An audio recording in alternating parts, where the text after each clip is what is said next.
Right now at 6, the law enforcement community rallies around 2 officers injured in a deadly shootout in southwest Missouri. And we've got a warm and breezy day ahead of us with some fire concerns out there. We're going to take a look at your forecast coming up. Plus, as a big manufacturing plant closes in Miami, the city works to find employment alternatives. The 4 states' most watched news starts now. Good morning and welcome to the KOEM Morning News. It's 6 a.m. I'm Blake Gully. And I'm Chris Warner. It is now Friday, February the 27th. We have one more day in this month and then it's officially March. Yes, the month has gone by fast, Black History Month. It has. I mean, February is the shortest month of the year, so it does seem to fly right by. But we are getting into meteorological spring as we roll into March the 1st. And with that first week of March also comes some storm chances, much needed storm chances in the area. And we'll get to that in a moment. We got to get from here to there first. And today, aside from the wind, going to be an absolutely amazing day, incredible day. But like I said, we also need that rain, so I also get that for many out there, this nice warm weather isn't exactly fantastic. You're looking forward to some rain, and I have good news on that front. But again, first today, starting with a live look from downtown Pittsburgh, where again, skies are clear, roads are looking pretty clear, folks getting their day underway. Quick stop to the KDOT camera, 69 in 400, looking north along 69, looks good so far, and a quick stop at the MoDOT camera, 32nd in range line, eerily deserted this morning, but of course, folks will start getting their day underway. We'll start to see these roads fill up through the morning into the afternoon. Temperatures, not bad, a little chilly in some spots, 43 in Joplin, 36 in Pittsburgh. And across the region, the temperatures look like that. We got some 30s, we've got some 40s out there. Carthage has been the warm spot all morning. You are not any longer. That now goes to Fort Scott, sitting at 45 this morning. Our cooler spot looks to be Grove at this point at 32. So a little bit of a broad range of temperatures, but again, all in all, not a bad start to the day. Now, our winds today, while they're not going to be in that 40 to 50 mile an hour range, still going to be breezy. It's still enough that we do have those fire concerns. Right now, we only have red flag warnings for Lynn and Bates County through 6 this evening, where it may be a bit breezier, but still, you want to be extra cautious. We're dry, we're warm, we are breezy across the area, and we are sunny. No clouds out there whatsoever. Now, winds will start to ease up, though, by late evening, but during the day, no outdoor burning and be extraordinarily cautious with anything that could potentially spark a fire. Kids out the door this morning, low 40s, about 70 by lunch and recess, 75 as they head home. And as you head out the door, right around the mid-50s by 9 this morning, 70 for lunch, mid-70s where our highs are headed today. Winds out of the southwest, 5 to 15, gusting to 25. So like I said, while it may not be 40 to 50, that's still enough with these very dry conditions to pose some concerns, so do be cautious. As I mentioned, we have some good news. Rain is on the way. In fact, next week, good chance of some really meaningful rainfall. We're going to break it all down for you in the full forecast here in just a few more minutes. Blake? Thanks, Chris. While Christian County, Missouri Sheriff's Office prepares to lay 2 deputies to rest, 2 others continue to recover from gunshot wounds. A Christian County deputy and another from Webster County were shot in a gun battle near Reed Springs this week. Emma McDerry sat down with both departments to get an update on their injuries and separate roads to recovery. They displayed a lot of courage the other night in the middle of some pretty serious combat and battle, because that's what it was. Deputy Josh Wall from Christian County and Deputy Austin McCall from Webster County were both taken to the hospital with severe injuries after Tuesday morning's gunfight. Webster County Sheriff Roy Cole has been visiting Deputy McCall every day after he suffered 4 gunshot wounds. He's a very brave man. He's also a goofball and quick-witted, but I think more importantly, he's the type of person that makes everybody around them feel better about themselves, and that's the kind of people that we need around here. That's the kind of people we need in the world. He's non-critical by nature, but he's also highly intelligent and has discernment. Christian County Sheriff Brad Cole has also been visiting his deputy every day and says Josh Wall is doing well after being shot in the upper leg. He's actually doing extremely well. He's underwent a pretty major surgery, reconstruction, and he is kind of limited on his movement at this point in time. He says Wall is uplifting, kind, and always focuses on serving others first, even through his recovery. He has more concern for everybody else than he does for himself, and that's just Josh. Both sheriffs say they will continue to support these deputies throughout the recovery and past it and encourage others to do as well. There will be non-stop continued support for him. We will make sure that he has what he needs for hopefully a full recovery. And it's up to us to show him that we'll do anything we can for him. The funerals for deputies Gabriel Ramirez and Michael Highslope will be held on Saturday at James River Church in Ozark, Missouri at 1 p.m. Hundreds of workers have lost or are losing their jobs in Kansas and Oklahoma after federal prosecutors charged the owners of Hopkins Manufacturing with fraud. Federal authorities say a multi-billion-dollar fraud scheme bankrupted parent company First Brands, an auto parts company. Founder and co-CEO Patrick James and his brother Edward are accused of wire fraud, bank fraud, managing a continuing financial crimes enterprise, and more. The city of Miami is feeling the impacts of the Hopkins manufacturing plant shutting down. With over 80 employees, they will be looking for new jobs after the closure was confirmed earlier this week. Employees were previously on furlough before the announcement came, which coincided with a warrant notice issued to the city. Missouri Southern students now train with some of the high-tech equipment they'll use as police officers and forensic investigators. The university cut the ribbon on its new Public Safety and Forensic Institute. Students get hands-on experience with fingerprint scanners, ballistic cameras, crime scene 360-degree scanners, and an impaired driving simulator and use of force simulator. The state funded half of the $250,000 project. The university matched the rest. Program leaders say the real-world technology gives their students an edge. Just a reminder, elections are just around the corner. The general municipal election for the Show Me State will take place on April 7th, but absentee voting is already underway. It kicked off earlier this week on Tuesday. If you are a Missouri resident and haven't registered to vote, the last day to register is also just around the corner on March 11th.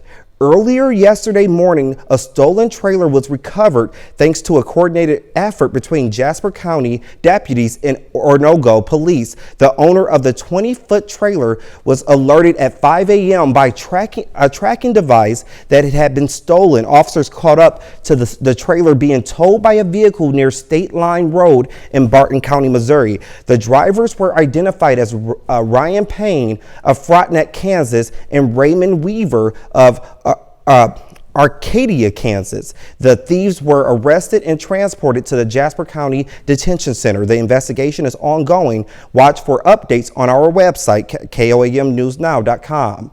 Former Secretary of State Hillary Clinton answered questions under oath from the House Oversight Committee in connection with the Jeffrey Epstein files. The closed-door meeting took place near her home in New York. Her husband, former President Bill Clinton, is scheduled to give his deposition today. At the same time, there are new questions about whether documents related to allegations against President Trump are missing. Erica Brown has the latest from Capitol Hill.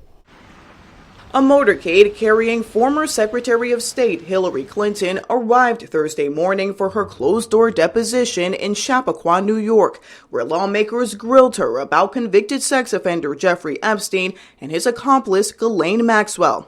No one's accusing at this moment the Clintons of any wrongdoing. They're going to have due process, but we have a lot of questions. House Oversight Committee Chair James Comer laid out some of those questions. How was he able to surround himself with some of the most powerful men in the world? Was he an asset for our government or any other government?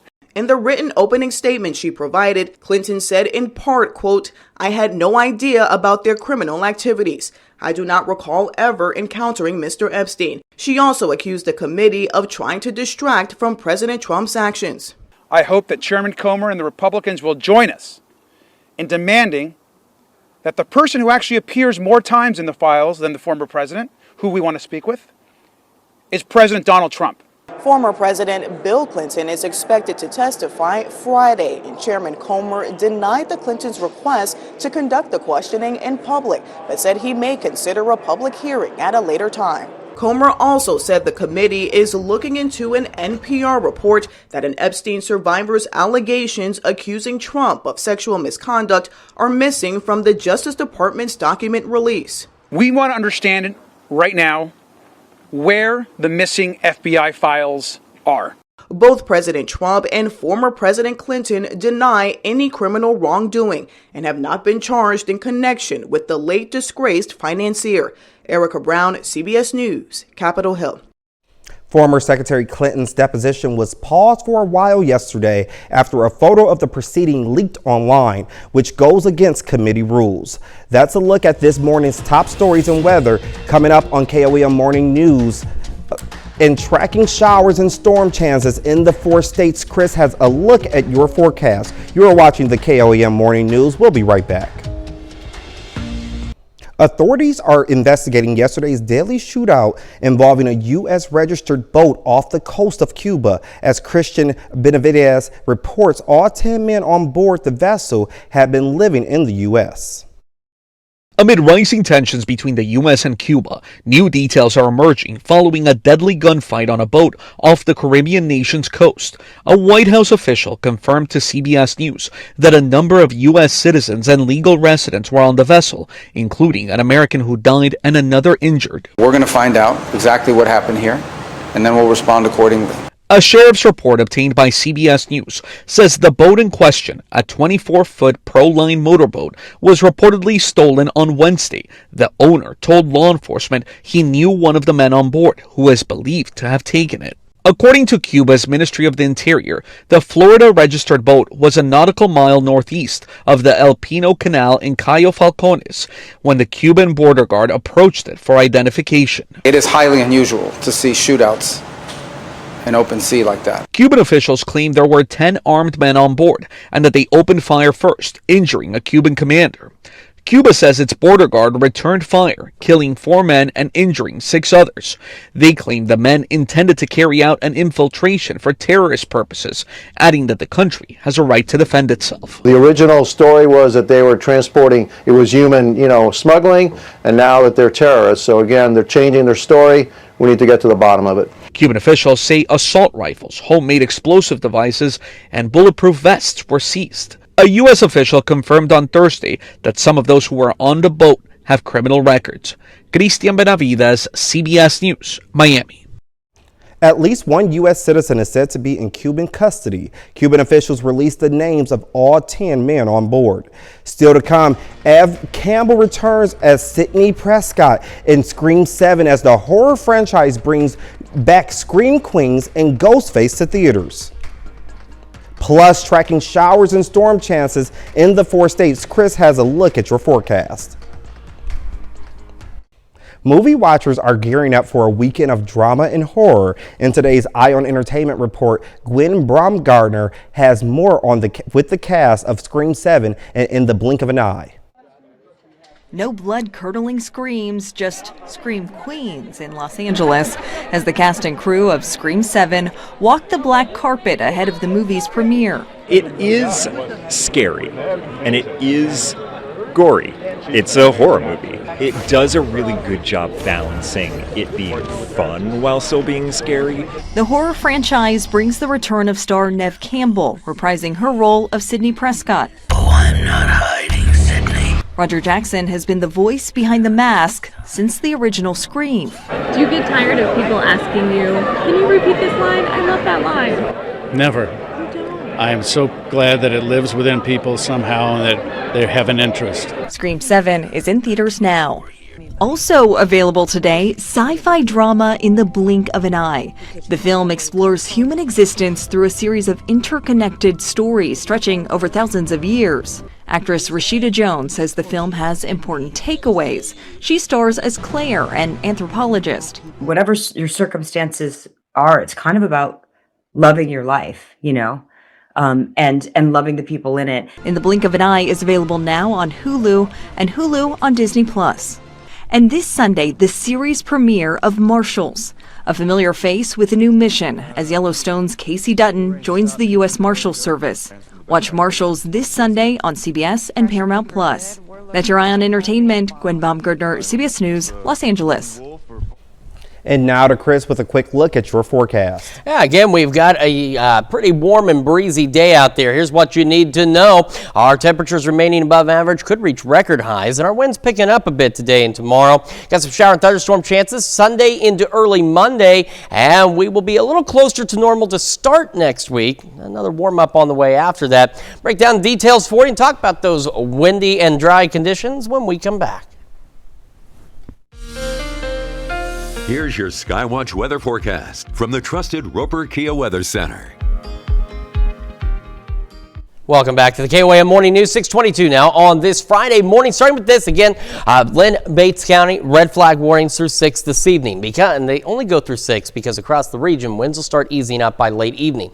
Now, we don't have red flag warnings outside of that, but the dry conditions are what we have concerns about. So while our breeze is not going to be in that 40 to 50 mile an hour range today and tomorrow, it's still going to be dry enough through the day that we can't discourage enough the outdoor burning. Don't do it, and be extraordinarily cautious of anything you're doing that could spark a fire, because while again it's not an overly gusty wind, fire danger concerns are still high across the region with the dry air. Now overnight, humidity levels will pick up again, in fact a little better than where we have been lately, but we will still dry out as we head into tomorrow afternoon and into the evening on Saturday. So with those gusty winds again and these dry conditions, no outdoor burning tomorrow. But I want to quickly show you the humidity levels going into Sunday. Take a look at some of these numbers. We are looking much better, and that is because we have rain chances building in Sunday into Monday, and so this is reflective of that. Today and tomorrow, though, no rain chances, unfortunately. Southwest winds gusting to 25 across the area, clear skies, dry conditions. So aside from the fire concerns, not a bad day. Now again, I know those that we need this rain. The drought situation is not getting any better. This is probably not a good day in that sense because you need the rain, but I have good news down the road, which we'll get to in a moment. As for Saturday, again, winds ease up late evening overnight. They're going to pick back up through the morning hours out of the southwest, and we'll go partly cloudy throughout the day on Saturday. We're breezy, potentially near record highs, but otherwise dry. Now, clouds will increase as we head from Saturday night into Sunday. We are cloudy out there, and then as we head into the afternoon, we start seeing opportunities for showers, thunderstorms. Up north along the I-70 corridor, that's where they have a concern for wintry precipitation. At this time, we do not have that concern down here. We should be warm enough that it won't be a big issue. But we'll have shower and storm chances throughout the day. Could get pauses and then additional redevelopment late Sunday. I had a few lingering showers into early Monday across the area. Not a ton of rain yet, but more rain chances down the road. As for this morning, though, clear skies, near 50 to start our day, mid-60s by 11 o'clock this morning. Our highs today, again, today and tomorrow, we could see some record highs as we go right about the mid-70s. But like I mentioned, it's those southwest winds, 5 to 15, gusting to 25. That brings us some fire concern. While there's not red flag warnings, as I just showed you, it's very dry, it's breezy enough, it's going to cause some problems. Clear skies through the evening, still near 60 by 10. Our overnight lows back into the low 50s, and that south breeze at about 5 to 10 miles an hour. Into tomorrow, again, southwest winds ramp back up, gusting to 25, and we have those highs upper 70s. Our southern counties, low 80s, not out of the question. So tomorrow definitely could be a day, at least for some, that we do see some record highs, or maybe even at least tying some record highs. A little cooler Sunday, Monday, Tuesday, showers and storms Sunday into Monday, mostly cloudy on Tuesday. Next week, we continue with at least some shower and thunderstorm chances almost every day next week and into next weekend. Again, we are watching next Friday. We have that potential for some strong storms, something we've been seeing still several days out. We'll keep a close eye on it for you. But otherwise, at least some much needed rainfall finally making its way into the 4 states. That's checking your forecast. We're going to send it over to Blake now with Health Watch. Yes, thanks, Chris. It's a pastime that I'm not great at, but it's great for your heart. We're talking Double Dutch. The owners of the first ever Double Dutch aerobic studio in the world say they've taught more than 100,000 people in 30 cities the joy of jumping rope, and they aren't done yet. Monique John has more.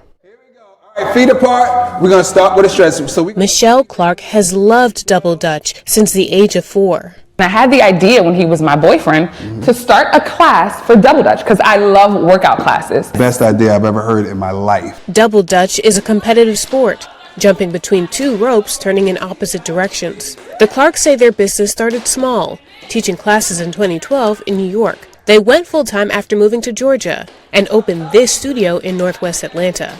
Over the years, they've taught people from a variety of backgrounds, including children, inmates, and celebrities. Double Dutch is an especially important pastime in Black communities. That's correct. Why do you think Black people have such a special relationship to this form of exercise?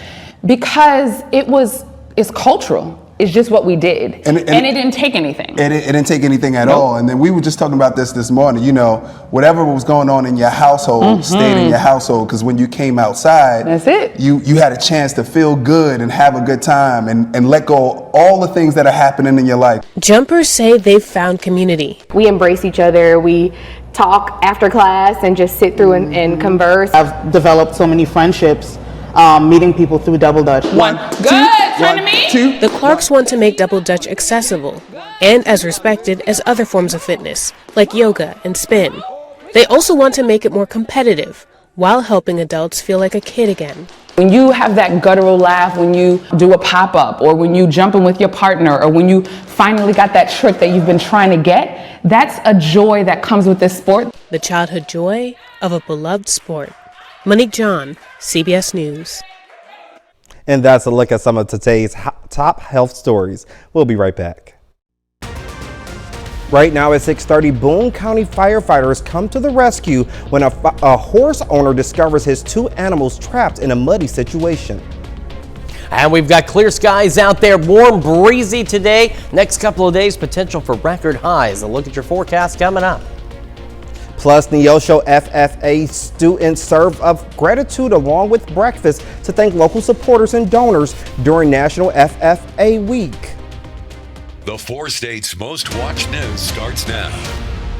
Good morning and welcome to the KOAM Morning News. It's just after 6:30 a.m. I'm Blake Gully. And I'm Chris Warner. It is finally Friday here in the 4 states, February the 27th, almost to the end of February, almost in the spring, meteorological spring at least, starts March 1st. Yes, but the spring weather has been around here for a moment. It really has. I mean, in between January and February, we've had a lot of warm, even in December. Yes. I mean, we had record highs on Christmas. So it's been up and down and here and there and everywhere, and we have that potential for some record highs once again today. But we also have the return of some fire danger across the area as well. Still a little on the dry side across the region. Yes, but again, with that rain coming up as well, I think that would be great for the region. Yeah, we definitely need it. It is on the way. We just have a little bit more time before we get there, and today's one of those days we just got to wait. We're going to start with our live look downtown Pittsburgh, where again, clear skies overhead, a beautiful start to the day, and as I've mentioned, I know we need that rain, so for some, a beautiful day like this isn't actually all that beautiful. A beautiful day for some is going to be seeing storm clouds out there and some heavy rain. And that is on the way,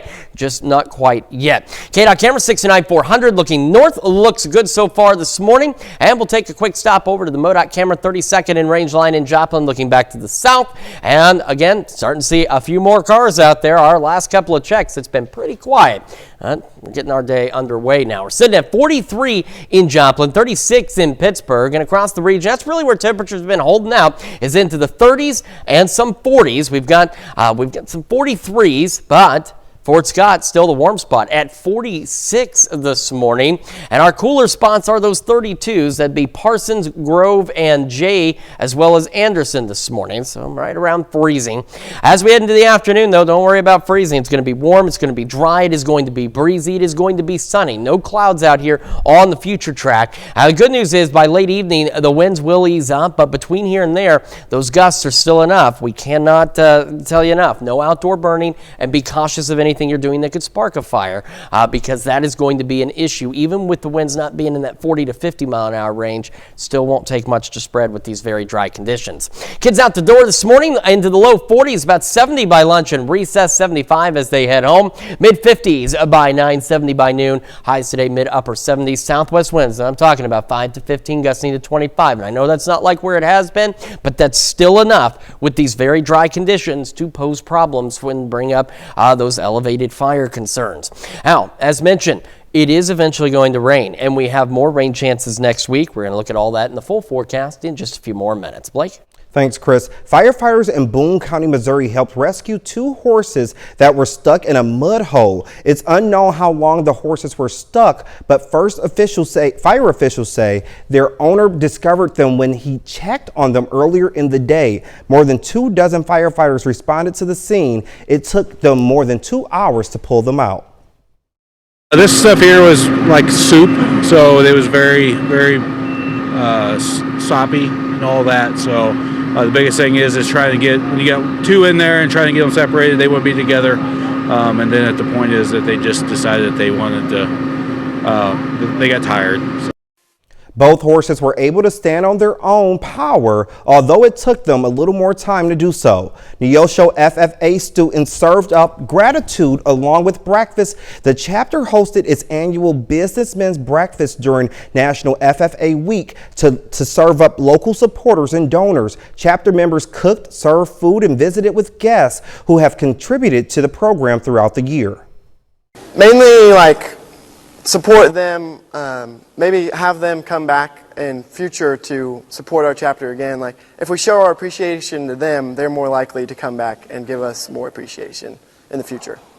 FFA Week wraps up today with Dress Like Your AG Teacher Ag Teacher Day. Visitors paint a picture of relaxation at the Spiva Center for Arts. This is the 3rd time the gallery has hosted an art and wellness night, drawing visitors looking to slow down and get creative. The free drop-in event let people try guided slow viewing methods to engage with artwork in new ways. Visitors also created many masterpieces to wear as buttons. A brand new electric truck arrives at Pittsburgh State University, giving students in the automotive program a more enhanced hands-on learning experience. KOAM's Nellie Lopez gives us an insight as to how this donation prepares students for the future of heavy diesel transportation. A brand new electric Peterbilt truck now sits in the Pittsburgh State Automotive Lab. TLG Peterbilt donated the 579 EV truck to boost hands-on learning for automotive students. It allows us to cross over to several different classes. So our air conditioning classes can learn about the thermal management side of it. Our on-highway truck class can learn about the on-highway truck side of things. Our EV classes, our electric vehicle classes, can learn about the electric side of the truck as well. And this truck will be used for more than just driving. And they're all about tearing stuff down to nothing and rebuilding them. They can absolutely do that with this truck. And you know, we're here to support the university with our service and parts background at TLG. So any questions they've got, any parts that need to be replaced, we can support them in that way as well. Jeff Vinning isn't just the director of new truck sales for TLG Peterbilt. He also graduated from PSU's automotive program 20 years ago. We were just starting to see the Prius, we were just starting to see EVs and hybrids, and they really weren't out there in the commercial truck market. So for us to be at the leading edge of this EV revolution that we're going through right now and have that opportunity to have this truck here, yeah, it'll be an incredible way for these guys to learn more about that technology. New wave of electric vehicles hitting the streets, creating new routes in the job field. There's just more opportunities to continue to learn about the vehicles. The diesel heavy equipment's here to stay. It's just, again, continue to grow over the years. In Pittsburgh, Nellie Lopez, KOAM News. Dale says the school is incredibly grateful for TLG's donation. This truck is the EV version of TLG's most popular highway trucks and is priced around $450,000. That's a look at our top stories coming up this half hour on KOAM News. Up next, we have Shannon Becker in the studio with his big 3 stories of the week. Welcome back. We've got Shannon Becker in the studio with his big 3 news stories of the week. Good morning, Shannon. Hello, sir. How are you? I'm great. How are you today? I'm good. Let's take a look at the big 3 live and local stories this week that's happening where you live. It was a single vehicle crash reported in Carl Junction earlier this week. EMS responded to a pickup truck that had been T-boned by a tractor trailer. It's a really precarious intersection, Ivy Road on the northern edge of Carl Junction at Highway 171. The driver, a Carl Junction resident, Johnny Alford, died later that night into the morning at a local hospital. You can read more on KOAMNewsNow.com. Our number 2 story, it was a large, what you call marijuana operation, growing operation in between Miami and Fairland that was, I guess you'd say, raided this last week. They call these straw. That people obtain the legal licenses by some straw kind of match. I can't understand completely how that goes, but they picked up 41,000 plants and 700 pounds of marijuana and be going on the black market, and there were 3 arrests. That was a DEA operation there in Oklahoma.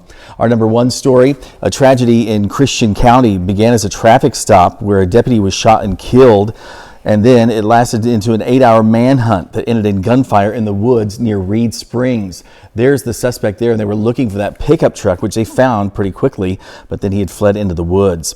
Now tonight, after these 2 deputies were killed and 2 deputies injured, tonight is a visitation for Deputy Michael Heislop and Deputy Gabriel Ramirez. It will be at James River Church in Ozark, Missouri, and then tomorrow morning will be the services. I know a lot of us obviously here in Joplin in 2022 in March, we lost 2 officers, so we can relate to that tragedy for that small community. And our bonus story of the week, if you're used to traveling north of Carthage, it's the old Highway 71, Garrison Avenue. They're going to close 2 bridges that will cut off the northern part of Carthage. Now, I don't know if they have any plans. There's no plans I know immediately to replace these bridges. It just immediately has just come up. It was an inspection by MoDOT this week that the bridges actually failed. There's 2 bridges in a series of 3 that built in 1928, these arch span bridges. And just recently I even went over and they do look like they're in a lot of disrepair. But it will cut off a community of about 1,000 people that live in the northern section of town. They'll have to drive probably about 2.5-3 miles out of their way to go wherever they have to go if they go in town. So prepare for that. They close this morning at 8 a.m., those bridges. Well, again, thanks, Shannon, as always. All right. We'll be right back. All right, again, mid-70s out there for us today, so potential for record highs. Gusty winds southwest 20 to 25, so no outdoor burning. We're back in the low 50s tonight. Winds ease up a bit. A few more clouds tomorrow, upper 70s, still breezy across the area. Shower and thunderstorm chances as we head into Sunday and maybe even more rain next week. We are going to make some spaghetti rice in the Mr. Food Test Kitchen. Of course, the KOM or CBS Mornings is up after this, and we will see you right here at 7 a.m. on Fox 14, and we'll be back Monday morning at 5 a.m.